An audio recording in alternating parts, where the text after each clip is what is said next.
Hello friends, today we will be seeing how to install Git in EC2 Linux machine. So to verify that we say that there is no Git installed onto the machine. So to how to verify means using which Git.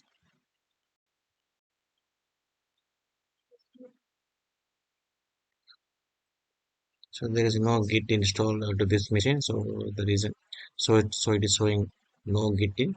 So let's install Git using the command install Git. Install Git.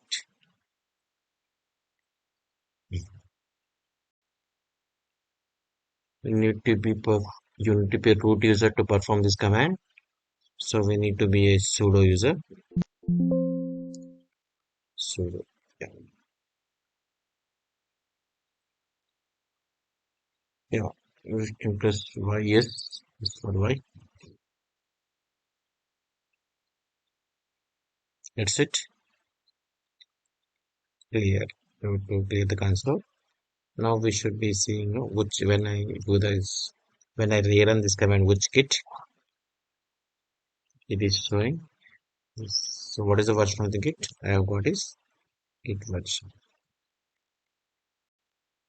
Yeah. Thank you.